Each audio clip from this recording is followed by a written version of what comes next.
요한복음 6장입니다. 요한복음 6장 1절에서 13절까지 말씀. 우리가 너무나도 잘 아는 말씀입니다. 여러분, 제 목소리가 많이 쉬었어요. 제가 그러려고 그런 게 아니라 하다 보니까 이렇게 됐는데, 여러분 조금 듣는데 약간 불편함이 있어도 은혜 받으시길 소원합니다.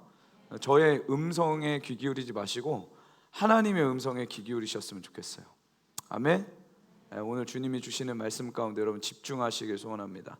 자, 1절 제가 읽고 2절 여러분들이 크게 읽어주시고 함께 교독하도록 하겠습니다. 그 뒤에 예수께서 갈릴리 바다 곧 디베랴 바다 건너편으로 가시니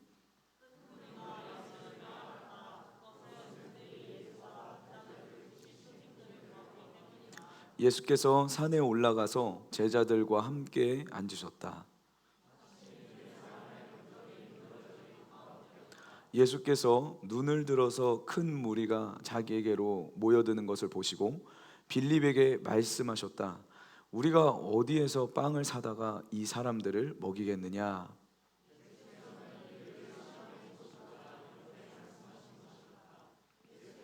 자기가 하실 일을 잘 알고 계셨던 것. 빌립이 예수께 이렇게 대답하였다.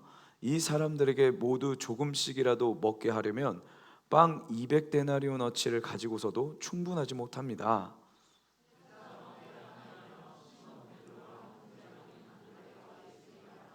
여기에 보리빵 5개와 물고기 2마리를 가지고 있는 한 아이가 있습니다. 그러나 이렇게 많은 사람에게 그것이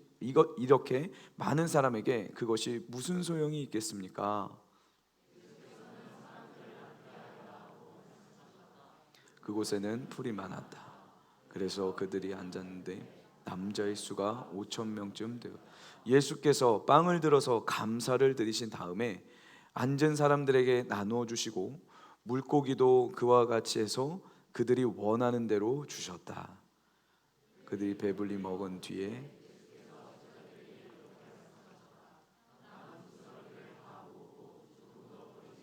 함께 봉독합니다.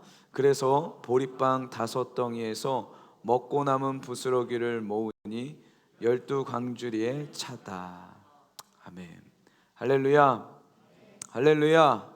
네, 우리 옆 사람과 한번 인사 한번 나눠볼까요? 하나님이 당신을 사랑하십니다.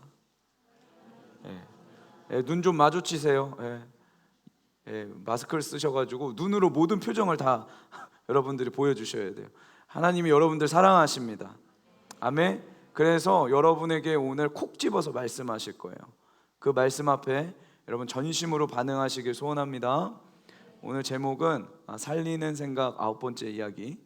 하라고 해서 했는데 뭐가 문제지? 라는 제목으로 오늘 말씀을 좀 이야기 나눠보려고 합니다. 더 이상 제가 라임이 생각이 안 나가지고 하라고 하긴 했는데 뭐 별의별 생각을 많이 했어요. 제목을 지을 때 하라고 하면 하기 싫어, 하지 말라고 하면 하고 싶어, 뭐 이렇게 생각을 많이 했는데 의미가 많이 다른 것 같아서 하라고 해서 했는데 도대체 뭐가 문제지? 이런 생각을 하실 때가 있나요, 여러분? 사람과의 관계 속에서 혹은 하나님의 말씀에 순종해 보겠다고 한번 해봤는데 이상하게 뭐 되는 것 같진 않고 내 삶은 달라진 거 없고 고난만 임하는 것 같고 관계만 깨지는 것 같고 내 건강은 더 나빠지는 것 같고 이런 적이 있었냐라는 거죠. 제가 이번 주에 한 성도님 신방을 갔습니다. 근데 이 성도님은 저희 교회에 다니시는 성도님은 아니신데 이런저런 이제 자녀의 문제도 있고 또 본인의 문제도 있고 해서 저랑 이렇게 교제를 하시다가 제가 이제 가게 된 거죠. 가서 같이 이야기를 좀 나누고 기도의 제목을 이야기를 듣는데 이분이 어떤 이야기를 하시냐면요, 본인은 예수님을 처음 믿고 그리고 나서는 교회에서 하라는 대로 다 했다는 거예요. 목사님, 저요 교회에서 하라는 대로 다 했습니다. 꽃꽂이 섬기라 그러면 꽃꽂이 했고요, 주방 섬기라 그러면 주방에 들어가 섬겼고, 이거 하라 그러면 이거 하고 저거 하라 그러면 저거 하고. 그런데 저는 성경에 그렇게 자세하게 너희는 이렇게 살아라 라고 말하는 줄 몰랐어요. 하나님이 나의 삶을 원하신다는 생각은 단 한 번도 한 적이 없어요. 어떻게 살아야 하는지는 전혀 가르침을 받지 못한 것 같아요. 그런 이야기를 하시더라고요. 그런 와중에 이제 코로나가 터지게 됐고, 유튜브를 통해서 저희 마가의 다락방 공동체를 알게 되시면서, 저희들이 이 마가의 다락방에 있는 모든 목사님들은요, 삶을 굉장히 강조를 많이 하시잖아요. 죽어라고 기도하면 뭐하냐고, 살질 않는데. 죽어라고 기도하는 이유는요, 살기 위해서 기도하는 거예요. 살아내기 위해서요. 아멘이세요? 청년들 이걸 잘 아셔야 돼요. 오늘 왜 여기 여러분들이 오셔서 예배드린 줄 아세요? 집에 돌아가서 다른 삶을 살기 위해서인 거예요. 아멘이십니까?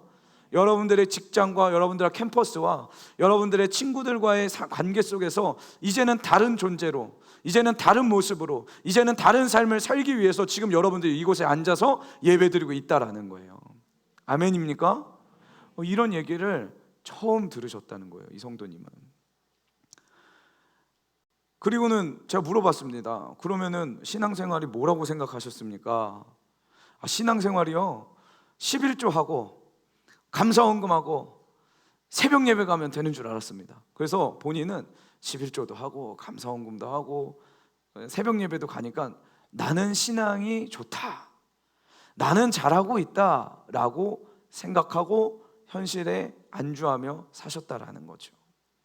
근데 이번에 마가의 다락방 예배를 드리면서 하나님께서 정말 원하시는 것은 나의 어떤 돈이 아니라 내 삶을 원하시는구나, 나의 생활 방식을 하나하나 고쳐서 하나님의 말씀에 맞추어 사는 그 삶을 원하시는구나 라는 것을 깨달으셨다는 겁니다. 청년들, 저는 간절히 소망하기는 우리 청년들이 이 삶을 빨리 깨닫기를 소원합니다. 아멘. 하나님은요, 여러분들 삶을 원하세요. 아멘이십니까?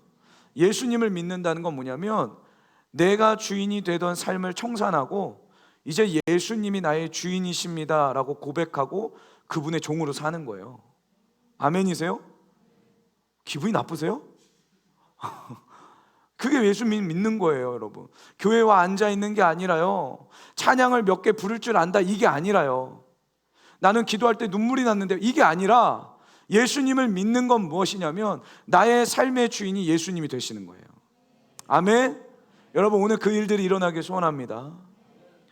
이런 측면 속에서 저는 요즘에 이 살리는 생각 시리즈를 하면서 어떤 것을 하나 보게 됐냐면, 이 수동적인 삶을 살게 만드는 생각들, 이 현실에 그냥 안주하게 만들어내는 이 생각들에 대해서 오늘 좀 이야기를 해보려고 해요. 수동적 생각들. 여러분, 인천에 이번 주에 이 코로나 신종변이 오미크론 최초 확진자가 인천에서 나왔습니다. 그렇죠? 모르시는군요. 그래요. 코로나는 음모론이죠. 내일부터 여러분, 백신 안 맞으신 분들은 식당도 못 가고 카페도 못 간대요. 할렐루야. 다 교회 오셔가지고 기도만 하시기 바랍니다. 이 중에 이제 최초 확진된 분들은 어떤 분들이냐면, 여러분들이 문자로 받으신 분들도 있고 또 뉴스를 통해서 아시는 분들도 있겠지만은, 그 모 교회의 40대 목사님 부부시라고 합니다. 근데 이 목사님 부부가 어떤 일이 있었냐면은 나이지리아에 선교를 가셨다가 거기에서 돌아오시는 길에 에티오피아를 경유하셨어요. 저도 케냐 갔다가 에티오피아 경유했거든요. 그 경유하시고 그 다음에 인천으로 들어오신 거죠. PCR 검사를 했는데 이번에 새롭게 변이를 일으킨 이 코로나 오미크론 변이 확진이 되어서, 그리고 이분들이 그 기간 동안 어디를 가셨냐면 또 이제 400명이나 모이는 선교 단체, 선교 대회를 같이 이제 참석을 했다는 겁니다. 그곳에 참석했던 그 모든 사람들이 이제는 전수조사를 받게 됐고, 뉴스에서는 아주 난리가 나게 된 거죠. 이 사건을 트집 삼아 세상은 또 교회를 잡기 시작했습니다. 그런데 여러분들한테 질문 한번 해보고 싶어요. 이 사건 속에서 뭐가 문제였습니까? 도대체 뭐가 문제죠? 목사님이 선교 관계 문제인가요? 저도 선교 다녀왔는데요. 크리스찬이 선교 간 게 문제입니까? 잘 생각을 해봅시다. 선교 다녀올 수 있어요. 그럼 목사라는 사람이 코로나 감염된 게 문제입니까? 여러분, 코로나는요, 믿음이 있어도 감염이 되고 믿음이 없어도 감염이 돼요. 믿음과 전혀 상관이 없는 거예요. 바이러스니까. 오히려 청결도와 관계가 있지 않을까요? 손을 잘 씻기 바랍니다, 여러분. 목사이기 때문에, 신도이기 때문에 400명이고 4,000명이고 모여있는 그 예배에 참석할 수 있습니다. 그렇죠? 그렇잖아요. 그럼 뭐가 문제예요 도대체? 문제는 딱 하나입니다. 최초 동선을 파악할 때 거짓말했다는 거예요. 공항에서 집으로 올 때 방역 택시를 탔다고 이야기했지만 사실은 방역 택시가 아니라 외국인 국적의 지인의 자차를 통해서 집으로 이동됐다는 거죠. 이제는 그 사람 가족들까지 오미크론 변이에 확진이 되었고, 이런 모습들을 볼 때 세상은 무엇을 이야기하냐면 왜 거짓말했냐라는 거예요. 지금 당국에서 거짓말했기 때문에 고발 조치를 취하겠다고 이런 이야기를 하고 있습니다. 여러분, 우리의 신앙이 자칫 이럴 수 있다는 거예요. 나는 선교 다녀왔는데요, 나는 나라에서 백신 맞으라 해서 백신 맞았는데요, 코로나 걸리고 싶어서 내가 걸렸습니까? 왜 나한테만 이런 겁니까? 라고 억울해하고 불평할 수 있지만 사실 세상은 어디에 실망한 거냐면 거짓말했다는 사실에 실망한 거예요. 그게 잘못됐다는 거예요. 본인만 몰라요 지금. 그러지 않나요? 수많은 이 시대의 그리스도인들이 마치 이와 같습니다. 11조 많이 하고 감사헌금 많이 하고 새벽 예배 나오면 신앙생활 잘하고 있다고 생각을 하는 거예요. 교회에서 주차 봉사를 한다든지 차량 운행을 한다든지 주방 봉사를 한다든지 여러 가지 일을 하면 신앙이 좋다고 생각합니다. 전혀 그렇지 않아요, 여러분. 그렇게 봉사를 하라고 하는 것은 하나님이 우리에게 원하시는 삶을 훈련하는 훈련의 장일 뿐이지, 그래서 봉사의 기회를 주는 거지 봉사하는 것 자체만으로 신앙이 좋은 게 아니라고요. 아멘이세요, 여러분? 많은 크리스찬들이 하나님의 말씀을 읽으면서 하나님 어떤 분이신가, 나는 어떻게 살아야 하나, 이런 생각을 하고 읽진 않아요. 청년들, 지난주에 성경 몇 장 보셨어요? 아마 한 장도 안 본 청년들이 여기 너무 많을 거예요. 그렇지 않습니까? 오로지 하나님의 말씀엔 관심이 없고 목사님이 나에게 뭐라고 하시나, 우리 선생님이 나한테 등 두들겨주며 어떤 위로의 말씀을 해주시나, 우리 순장과 내 친구가 나에게 뭐라고 평판을 하나, 여기에만 관심이 있다는 거예요. 내가 바로 가고 있는지, 내가 하나님의 말씀대로 방향을 잘 잡고 있는지에는 전혀 관심이 없다는 거예요. 청년들 잘 들으세요. 올바른 말씀을 모르는 채로 신앙생활하면 수많은 시간 동안 이렇게 하나님이 원하시는 방향이 뭔지도 모르고 살아가게 된다는 거예요. 단순히 11조 많이 하고 새벽 예배 나가면 천국 간다고 생각하게 되게 되어 있다는 거예요. 깨어나시길 소원합니다. 청년들 깨어나세요. 로봇처럼 막 규칙을 잘 지킨다고 해서 신앙과 믿음이 좋은 게 아니에요. 내 삶이 실제로 바뀌어야 되는 거예요. 내가 혼자 있는 이 시간에 나는 뭐 하고 있나, 아무도 보지 않는 그 은밀한 공간 안에서 나는 무엇을 하면서 시간을 보내고 있나, 그때 행동이 바뀌는 걸 믿음이라고 이야기하는 거예요. 아멘이십니까? 아멘이세요? 제가 이번 주에 또 질문을 또 받았습니다. 자주 받습니다, 이런 질문. 목사님, 술 마시는 게 죄입니까? 취하지만 않으면 되는 거 아닙니까? 여러분, 이런 질문 좀 그만 좀 합시다. 진짜 15년 내내 받는 것 같아요, 제가. 성경은요, 우리에 대해서 어떤 하나씩 열거해가지고 이건 죄다, 이건 아니다, 이렇게 얘기하는 게 아니라 삶에 대해서 이야기하고 있어요. 삶에 대해서. 여러분들 오늘 10시 예배 들으셨는지 모르겠는데, 그러니까 지나가면서 여자를 보며 음욕을 품으면 이미 죄를 진 거예요. 내 생각 속에서 이미 죄를 진 거예요. 사람한테는 티가 안 나지만 하나님은 그 사람을 죄인이라고 판단하신다는 거예요. 여러분, 이 기준으로 보면 술 생각만 해도 죄예요. 그렇죠? 그렇지 않아요? 주님은 우리의 생각과 마음을 감찰하시는 분이라는 거죠. 죄는요, 사람의 입장과 사람의 기준으로 이야기하지 맙시다. 하나님의 기준과 하나님의 생각, 하나님의 기준점으로 우리가 봐야 된다라는 거예요. 성경은요, 행위 정도, 술을 마시는 행위 정도로 이야기하지 않고 생각의 영역까지 건드려요. 지금 제가 이렇게 묵상을 하다가 한 가지 배우게 된 사실이 있습니다. 여러분, 전문 용어를 써서 죄송한데 열거주의와 포괄주의라는 얘기 들어보셨나요? 법률을 공부하시는 분이나 경제학을 공부하시는 분들은 이런 이야기를 들어보셨을 거예요. 이 영어로는 포지티브 시스템이랑 그 네거티브 시스템이라고 나오는데, 열거주의, 이게 뭐냐면 뭐 해야 된다, 하지 말아야 된다, 해야 된다, 하지 말아야 된다, 1번 뭐 2번 뭐 3번 뭐 막 이렇게 항목을 써가지고 열거해 놓은 거예요. 이거를 지키기만 하면 돼. 이거를 열거주의라고 이야기합니다. 그럼 포괄주의는 뭐냐면은 크게 하나의 목적을 하나 딱 이야기하고 이 목적을 이루기 위해서는 자유롭게 자기가 생각을 하고 수단을, 방법을 동원해서 그 모든 것들을 만들어 가는 것, 이거를 포괄주의라고 이야기해요. 그러니까 예를 들면 이런 겁니다. 주님이 우리에게 말씀하신 거는요, 서로 사랑해라 이렇게 얘기하시잖아요. 내 이웃을 내 몸과 같이 사랑해라. 여러분, 이거는 열거주의예요, 포괄주의예요?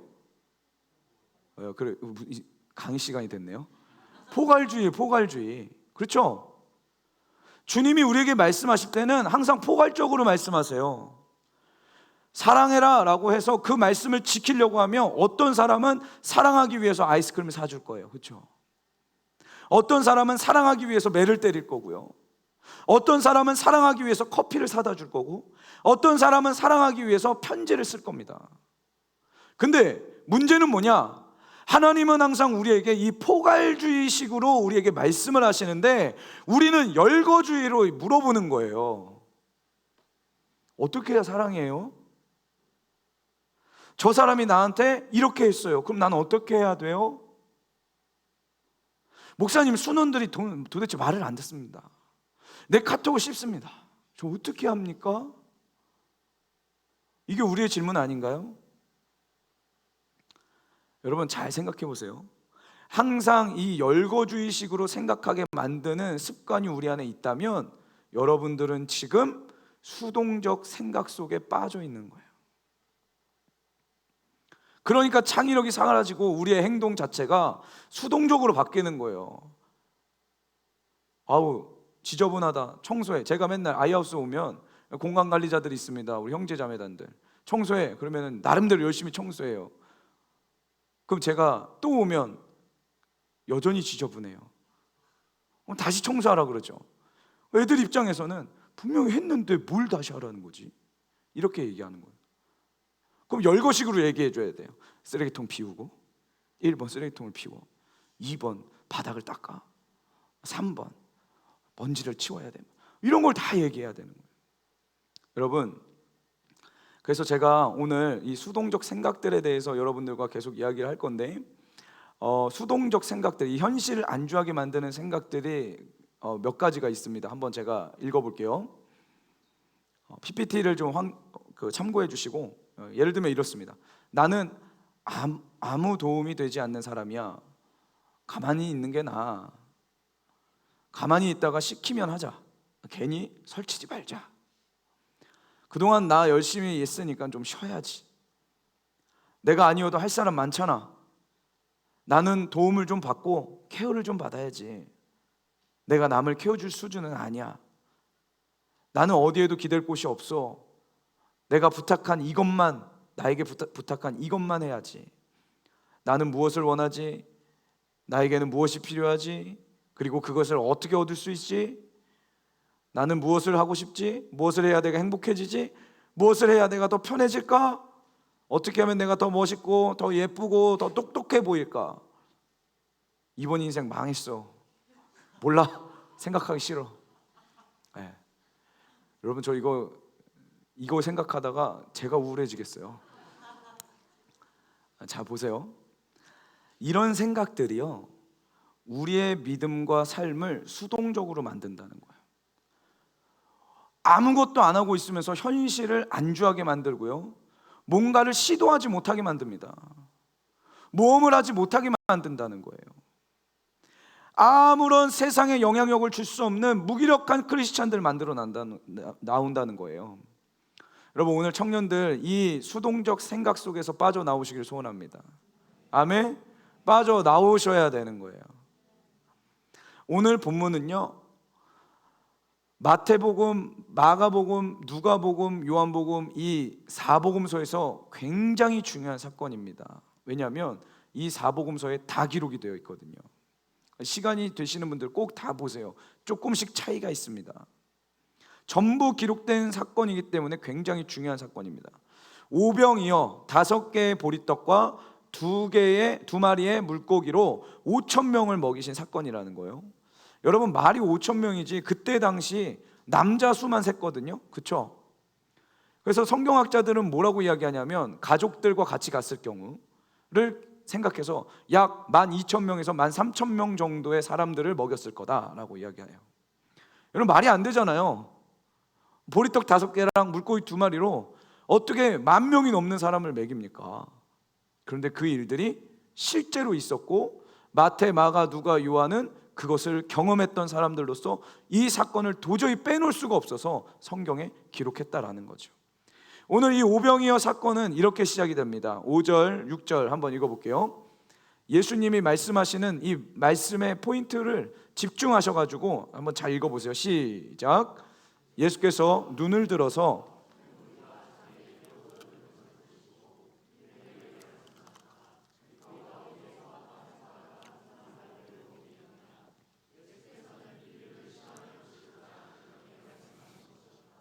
예수께서는 자기가 하실 일을 잘 알고 계셨던 것이다. 아멘. 아멘. 여러분 보세요. 예수님이 지금 뭐 물어보셨어요? 무엇을 물어보셨죠? 아무도 안 읽었어. 5절 다시 보세요. 5절. 여러분 예수님이 지금 뭘 물어보셨냐고요. 청년들 우리 한 바퀴 뛰고 와가지고 다시 말씀 볼까요? 5절 다시 한번 보세요. 뭘 물어보셨죠? 어디에서, 이게 되게 중요해요. 예수님은 지금 장소 물어보셨어요. 그렇죠? 1만 명이 넘는 사람들을 보시면서 이 사람들을 먹이려면 어디에서 빵을 조달해야 될까라고 그 장소를 물어보셨어요. 빌립에게. 근데 빌립을 시험해 보기 위해서 물어보셨다 그랬죠? 7절에 이 빌립이 뭐라고 대답하냐면요, 잘 보세요. 빌립이 예수께 이렇게 대답하였다. 이 사람들이 모두 조금씩이라도 먹게 하려면 빵 200데나리온어치를 가지고서도 충분하지 못합니다 라고 대답을 해요. 뭐라고 대답해요? 돈을 갑자기 이야기해요. 이상하지 않나요 여러분?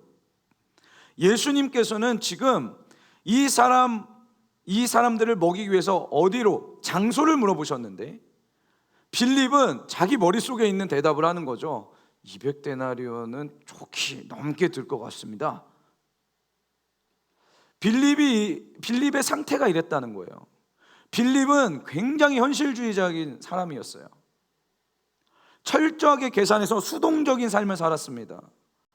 내가 이것을 했을 때 얻게 될 이익과 내가 이것을 하지 않았을 때 얻게 될 불이익을 정확하게 따져가며 움직였던 사람이 빌립이었어요.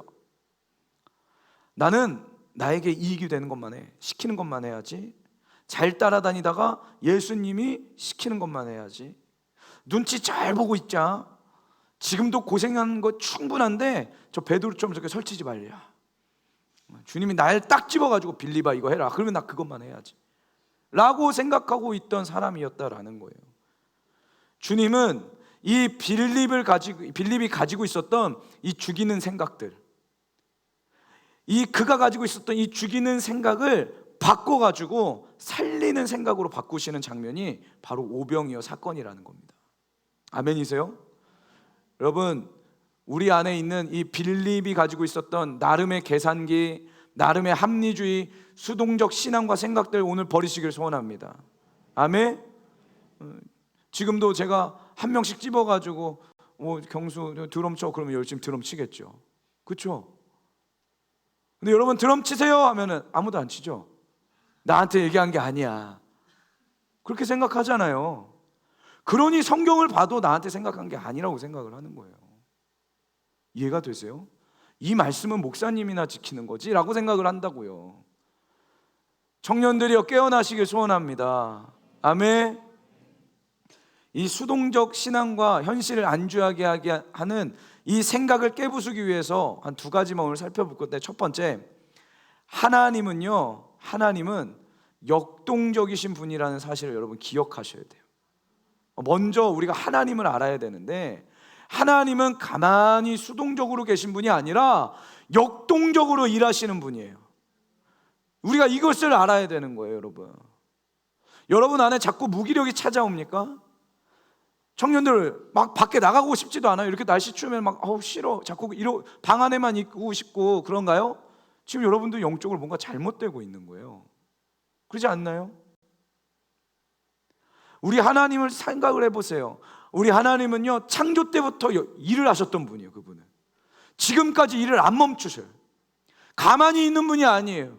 그분은 오늘도 일하고 계시고요, 우리가 기도했던 모든 기도 소리를 들으시면서 그분은 일하고 계신 분이라는 거예요. 그래서 하나님의 은혜를 받은 사람들은요, 특징이 하나 생깁니다. 어떤 특징이 생기냐? 열정이라는 게 생겨요. 그러니까 시키지 않아도 자꾸 찬양하고 싶은 마음이 들고, 시키지 않아도 예배드리고 싶은 마음이 들고, 시키지 않아도 기도하고 싶고 전도하고 싶은 마음이 든다는 거예요. 그 사람은 은혜 받고 있는 사람이에요. 지금 열왕기상 4장 29절에서 33절을 보면요, 솔로몬이 지금 쉽게 말해서 은혜를 받았어요. 그래서 이 솔로몬에 대한 이야기를 하는데 한번 읽어볼게요. 29절부터 한번 읽어봅시다. 시작. 하나님이 솔로몬에게 지혜와 총명을 심히 많이 주시고, 또 29절 맞아요? 네, 한번 읽어볼게요. 시작. 크게 읽으세요. 왜 사라졌지? 자, 읽어보겠습니다. 시작.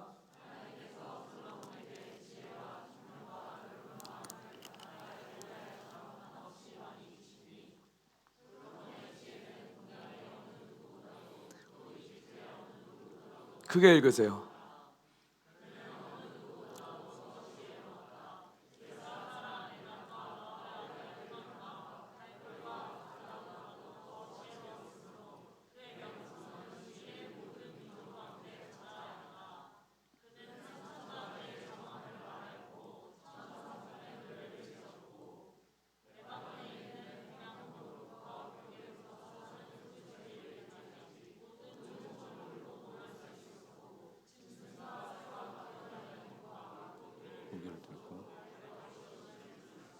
할 수 있었다. 아멘. 아멘. 자, 하나님의 지혜가, 그 하나님의 은혜가 이 솔로몬에게 임하니까 솔로몬이 뭐 했대요?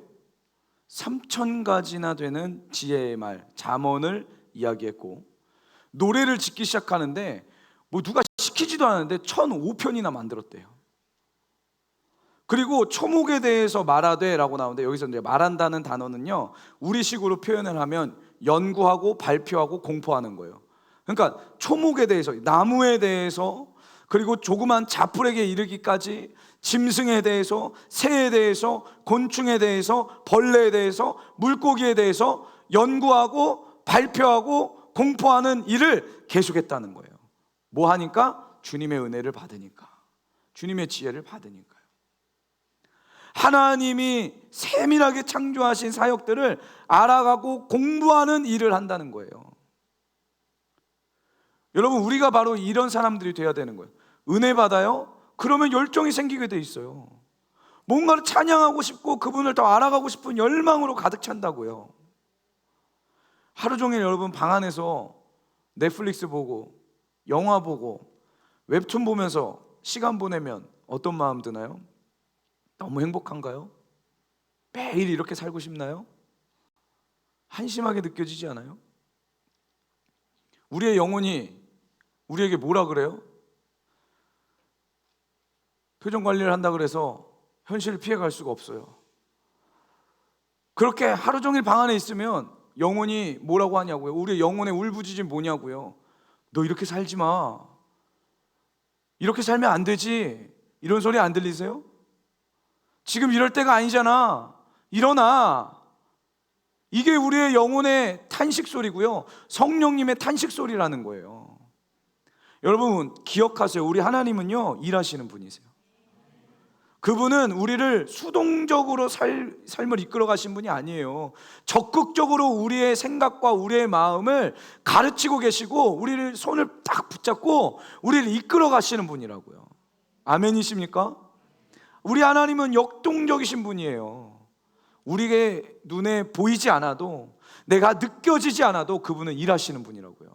아멘. 결코 멈추지 않고 일하시는 분이라고요. 우리가 먼저 이것을 기억해야 돼요. 그래야 우리 안에 있는 이 더러운 수동적 생각들이 부서진다는 거예요. 두 번째, 이 생각들을 깨부수기 위해서는 두 번째, 여러분 제가 도전합니다. 사람을 섬기는 일에 몸을 움직여 헌신해야 된다는 거예요. 여러분 하나님이요, 하나님께서 일하시는 분인데요, 특별히 어떤 일 하시는 줄 아세요? 요즘 우리 주님께서 급하게 막 하시는 일들이 있어요. 어떤 일인 줄 아십니까? 사람을 살리는 일입니다. 사람을 섬기는 일이고요, 사람을 사랑하는 일이에요. 우리 하나님은 그 일에 어마어마한 가치를 두셨어요. 사람을 섬기고 영혼을 구원하고 사람을 사랑하는 그 일에. 그러니까 우리도 진짜 주님 닮아서 내 생각을 바꾸고 내가 좁은 길 가기를 원한다. 사람 섬기는 일 하셔야 됩니다. 사람을 사랑하는 일 하셔야 되는 거예요. 아멘이십니까? 저희 청년 중에서도 우리 지금 막 순장도 하고 그랬던 청년들이 있는데, 처음에 순장하라 그러면은 저는 그릇이 안 돼서요, 제가 어떻게 해야 될지 모르겠어요. 그 말이 뭐냐면 사실 하기 싫어요. 나는 케어받고 싶어요, 이거거든요. 나는 케어해주는 사람이 아니라 케어를 받고 싶어요, 그럽니다. 여러분 정신 차리세요. 저도 케어를 못 받아요. 케어는 주님께 받는 거예요. 아멘? 정말이에요. 여러분, 케어는 주님께 받는 거예요. 사람에게 여러분들이 기대하고 사람을 의지했다가 크고 다칩니다. 배신당합니다. 사람은요, 여러분 생각 바꾸세요. 생각 잘 안 바뀌어요. 그렇죠? 해보니까 안 바뀌죠. 여러분 머릿속에 있는 그 생각들 그렇게 생각하지 말고 이렇게 하세요. 다른 생각하세요. 됩니까? 안 된다고요. 그래서 방법을 알려드리는 거예요. 여러분 어떻게 해야 되는지 아세요? 생각을 바꾸려면은 몸을 이동시켜라. 몸을 이동시켜야 돼요. 사람을 섬기는 일에 자꾸 나를 던지셔야 되는 거예요. 생각이 안 바뀌니 몸이 안 움직여요. 아니요, 여러분 그냥 와가지고 몸을 움직여서 그 자리에 있으세요. 그럼 여러분들의 생각이 바뀌어요. 아멘이세요? 갈라디아서 5장 13절 한번 읽어볼게요. 갈라디아서 5장 13절 시작. 하나님께서는 여러분을 부르셔서 자유를 누리게 하셨습니다.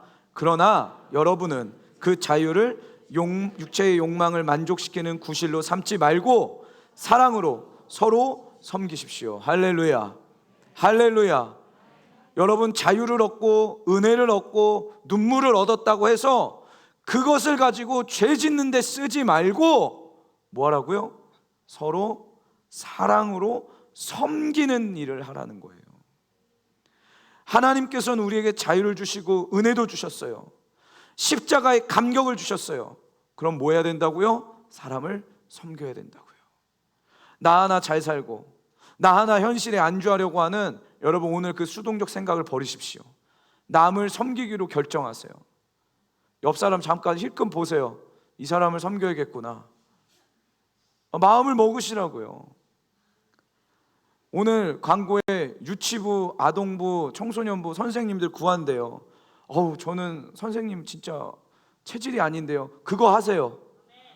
체질이 아닌 걸 하셔야 돼요. 아멘? 여러분, 저는 무슨 마가의 다락방에서 장작 패는 게 체질이라고 생각합니까? 제가 얼마나 이렇게 여려요. 제가 도끼를 들면요, 도끼가 저를 찍어요. 제가 도끼를 움직일 수 없는 사람이에요. 근데 저희는 도끼 다 들고 목사님들이 다 장작을 패면서 살았다고요. 예배팀, 주차팀, 안내팀, 형제단, 자매단 여러분 다 섬기십시오. 특별히 2022년도에는요 1인 1사역을 하세요. 또 제가 이렇게 찍어드려야 되나요? 여러분이 얘기하는 거예요. 지금 사역은 잘하기 때문에 하는 것이 아니라 그 현장 속에 있을 때 하나님이 우리의 생각을 바꾸신다고요. 아멘. 순장들 오늘 간증하세요. 순장하면서 생각이 어떻게 바뀌었는지. 다 바뀌어요 여러분. 하나님은요 우리의 신앙의 태도를 다 바꾸실 거예요. 우리가 그분이 하시는 그 사람 섬기는 일에 우리를 던지기 시작할 때 그분은 우리의 생각과 우리의 인생을 바꿔가시기 시작한다고요. 제가 솔직한 말씀 드립니다. 가만히 있는 분들, 미안하고 죄송하지만 제가 정확한 이야기 할게요. 가만히 있는 분들은요 지금까지 생각의 늪에 빠져 허우적대는 그 모습 그대로 내년도 살게 될 거예요. 제가 분명히 예언합니다. 나의 몸을 일으켜서 섬김의 현장, 사랑의 현장, 고생의 현장으로 내가 가보지 않으면 우리의 생각 바뀌지가 않습니다. 아니 목사님, 현실의 삶에 치이다 보면 남 섬기는 게 쉽지 않습니다. 그러면 자꾸 섬기라고 하시는데 내 가정의 문제는 어떻게 합니까? 아니 내 직장의 문제는 어떻게 해요? 일주일 동안 직장 생활 열심히 하면요 육체적으로 피곤해가지고 교회 와서 섬기고 싶은 마음도 안 생깁니다. 죄송하지만 섬기고 싶지 않습니다. 하기 싫은데도 하는 게 맞습니까? 라고 물어보시는 분들이 계셔서 제가 여기다 써놨어요. 읽을까요? 해야 합니다. 하십시오. 해보세요. 하나님이 얼마나 많은 것을 나에게 가르치시고 나를 성장시키는지를 여러분들 경험하셔야 되는 거예요. 아멘. 오늘 본문에 나오는 이 오병이어 사건에는요 숨겨진 주인공이 한 명 등장합니다. 누군지 아세요? 한 어린아이라고 나와요. 9절에 여기 보리빵 5개와 물고기 2마리를 가지고 있는 한 아이가 있습니다 라고 나와요. 보리떡 5개와 물고기 2마리, 자기의 점심 도시락이에요. 이거 점심인지 저녁인지 도시락입니다. 요한복음에만 이 어린아이를 언급하고 있습니다 지금. 근데 여러분 가만히 생각해 보세요. 이 어린아이 한 명이 먹을 법한 그 보잘것없고 성인이 먹기에는 배부르지 않는 이 보잘것없는 이 도시락, 점심 도시락일 뿐인 이 도시락이 주님의 손에 들어갔을 때 그 보잘것없는 도시락이 1만 명을 넘는 사람을 먹이고도 남는 기적의 도시락이 됐다는 거예요. 이게 하나님의 일에 헌신하고 섬기는 사람의 모습이라는 거예요. 대부분의 사람들 섬기라고 하면 목사님 부족해서 안 됩니다. 그냥 현실에 안주해 있어요. 목사님 제가 이거 뭐 조금 할 줄 안다고 뭐가 도움이 되겠어요. 나 없어도 잘 하잖아요. 혼자 먹어도 배부를 정도인데 이거 가지고 무슨 1만 명한테 뭘 먹여요. 이런 생각에 사로잡혀서 엄청난 기적과 은혜의 주인공이 될 수 없게 만들어 버리는 거예요. 여러분 성경을 잘 생각해 보세요. 베드로가 그 폭풍 속에 있던 그 배 속에 있을 때 예수님이 무리를 걸어 오시잖아요. 이게 파도가 이렇게 치니까 예수님이 올라가셨다가 내려가셨다가 올라가셨다 내려가셨다. 사람들이 유령인 줄 알았습니다. 예수님 맞아요? 나다와. 예수님이면 정말 저보고 오라고 한번 해보세요. 와라. 그러고 나서 베드로가 뭐야 대답도 안 해? 예수님 맞겠어? 싫어 하고 뱃속에만 있었다면 베드로는 무리를 걷는 기적을 체험하지 못했을 거예요. 청년들 2022년도 무리를 걷는 주인공이 되기를 소원합니다. 아멘. 보잘것없는 도시락 같아 보이지만 1만 명을 먹이는 도시락이 되기를 소원합니다. 그 아이들이 되세요. 그 조그만 생각을 버리시고, 잘못된 생각을 버리시고, 오늘 사람 살리기로, 사람을 섬기기로 결정하시길 소원합니다. 한 이야기하고 오늘 말씀 마칠게요. 제가 군대에 있을 때 이야기를 잠깐 해보고 싶어요. 제가 군대를 좀 늦게 갔습니다.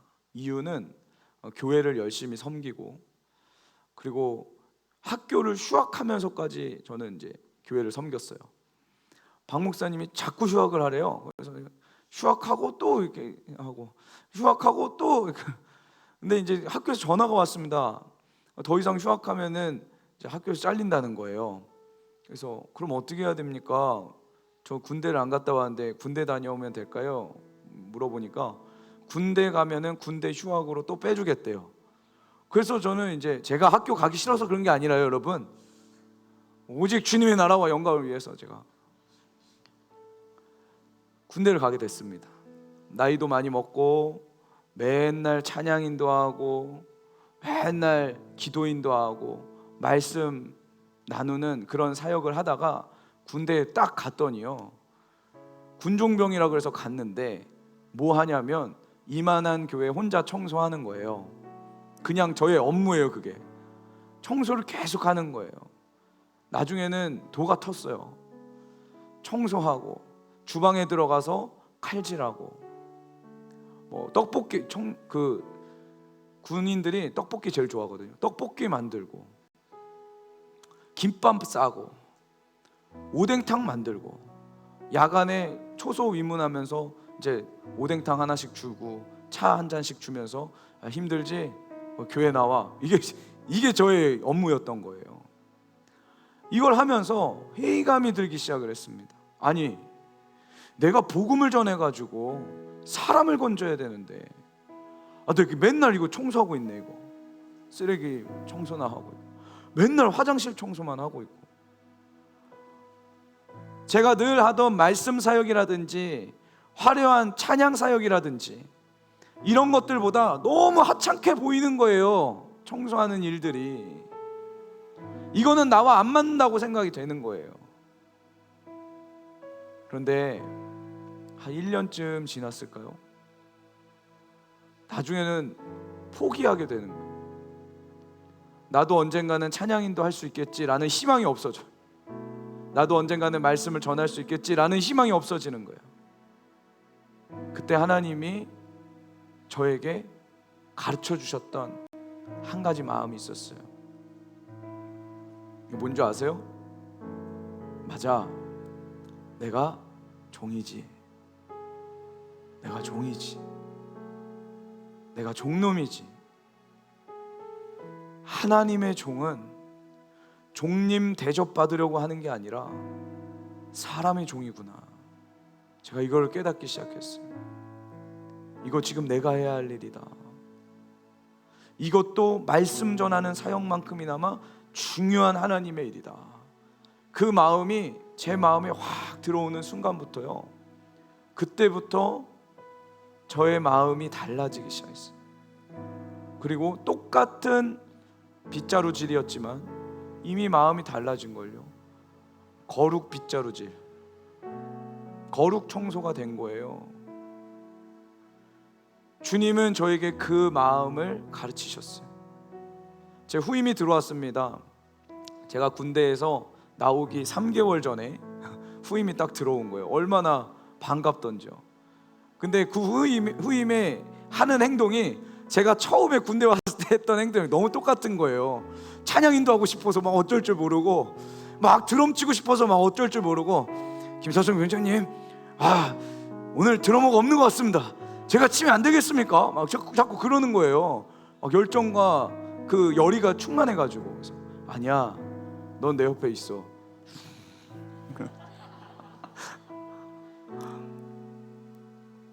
그 아이한테, 지금은 전도사가 됐지만 그 친구한테 제가 맨날 그 얘기했습니다. 야, 종놈이면 종질해야지. 종답게 살아. 하나님의 종은 사람의 종이야. 하나님의 종이라면 사람을 섬길 줄 알아야 돼. 네가 잘하는 것만 하려고 하지 마. 못하는 거 해. 우리가 못해서 하는 거야. 주님의 나라에 이게 필요하기 때문에, 아무도 안 하기 때문에. 제가 늘 그렇게 이야기했어요. 여러분, 우리 하나님은요, 아마도 저에게 이 마음을 원하셨던 것 같아요. 이 섬김의 마음이요. 2021년도를 마무리하면서 우리 청년들 내년 2022년도에 한 가지 사역을 다 헌신해 보세요. 결정해 보세요. 여러분들의 몸을 실제로 이동시켜서 섬기는 일을 한번 해보세요. 여러분들은 반드시 기적의 주인공이 되실 겁니다. 하나님 살아계시거든요. 우리 이 시간에 좀 같이 기도했으면 좋겠습니다. 있는 그 자리에서 좀 한번 기도하면서 주님 앞에 나아가기 원합니다. 일어서실 수 있는 분들 일어서시고, 무릎 꿇으실 수 있는 분들은 무릎을 꿇으시고, 이 시간 하나님 앞에 간구하며 기도할 때에, 하나님, 내가 그동안 하나님께 받으려고만 했고 하나님이 나에게 직접 말씀 안 해주시면 움직이지 않았던 이 교만함을 회개합니다. 수동적 생각들, 이 수동적으로 만들고 나를 현실에 안주하게 만드는 이 모든 잡념들이 이 시간 예수님의 이름으로 부서지게 하여 주시옵소서. 하나님, 오늘 우리의 마음에 성령의 불을 지펴주십시오. 하나님의 영광을 위해 살고 싶은, 하나님을 사랑하는 그 마음으로 살고 싶어하는 그 마음이 주여 오늘 우리 안에 부어지게 하여 주시옵소서. 우리 이 시간 주여 한번 부르고 동성으로 함께 기도합니다. 주여,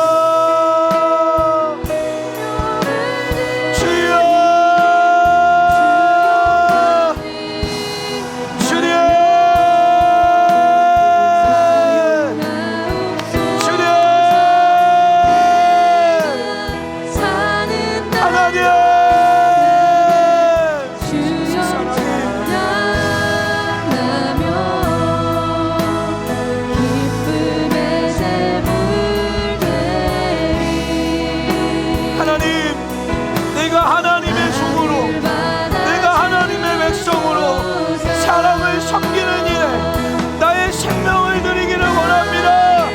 예, 주님. 주님,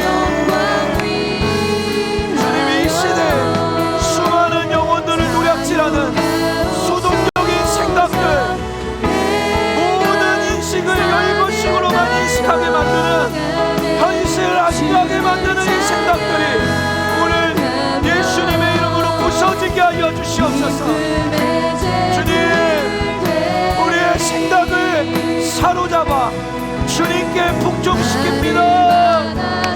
주님, 우리 하나님은 역동적이신 분이시오니 주님 따라 그 일에 나의 마음을, 나의 삶을 아버지 헌신하는 거룩한 그 일들이 일어나게 하여 주시옵소서.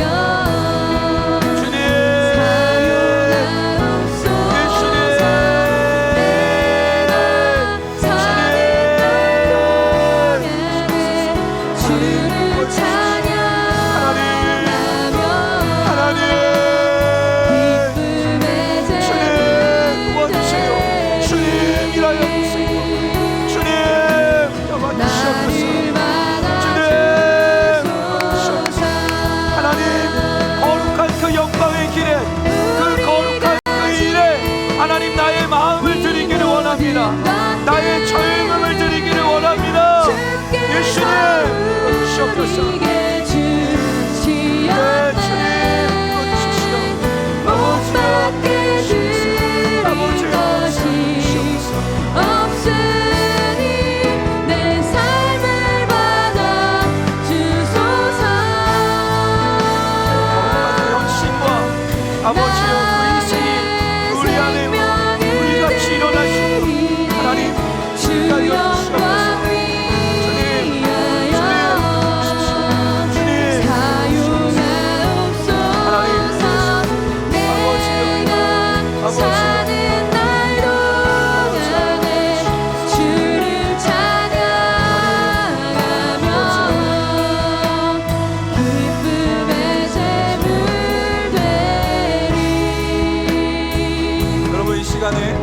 한 번 더 기도하며 주님 앞에 나아갑니다.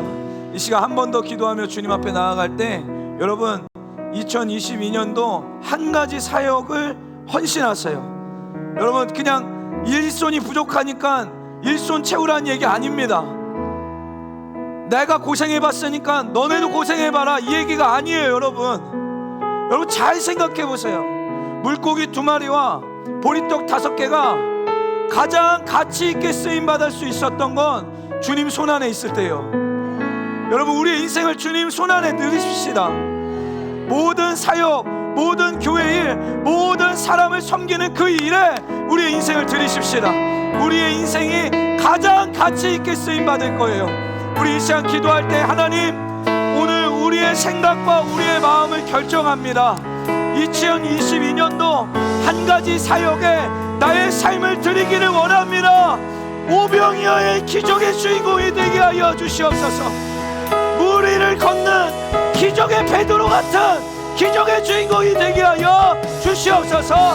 여러분 결단하시며 한 번 더 주여 부르고 통성을 함께 기도합니다. 주여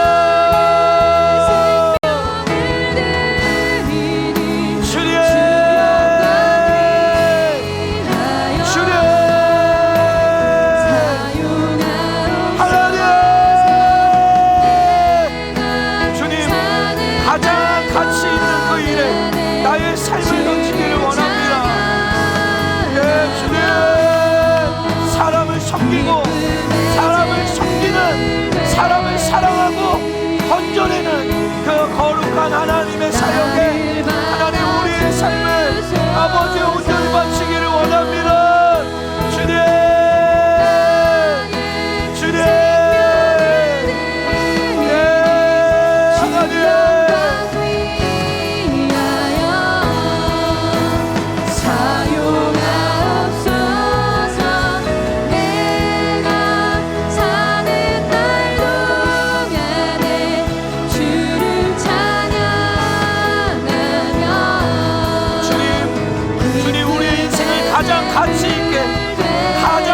가치 있게 우리를 만드신 주님을 신뢰합니다.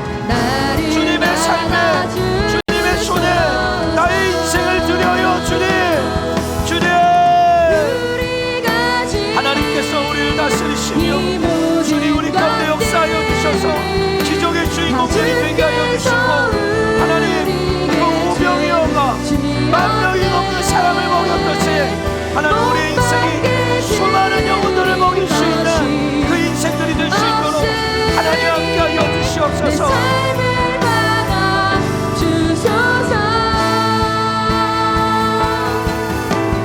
나의 생명을 드리니 주 영광 위하여 사용하옵소서. 내가 사는 날도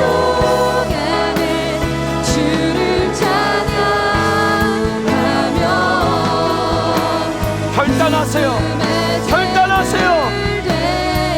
주님 앞에 전심으로 나아가십시다. 나를 받아주소서. 나의 생명을 드리니 나의 생명을 드리니 주 영광 위하여 사용하옵소서.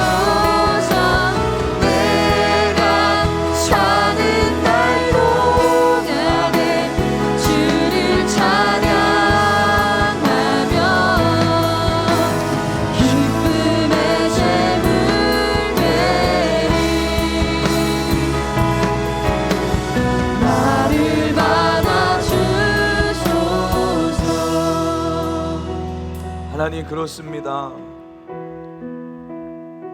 보리떡 5개 물고기 2마리밖에 없었던 그 어린아이의 조그마한 도시락이었지만 주님 손에 있을 때 하나님 그 도시락이 가장 가치 있는 도시락이 되었습니다. 하나님 오늘 우리의 삶이 이렇게 되기를 원합니다. 주님 보잘것없는 삶이지만 다 깨어져서 하나님 앞에 이것들 드리는 게 맞나 싶은 그런 인생이지만 하나님 받아주십시오. 주님 손 안에 있을 때 내가 가장 가치 있는 삶을 살 수 있습니다.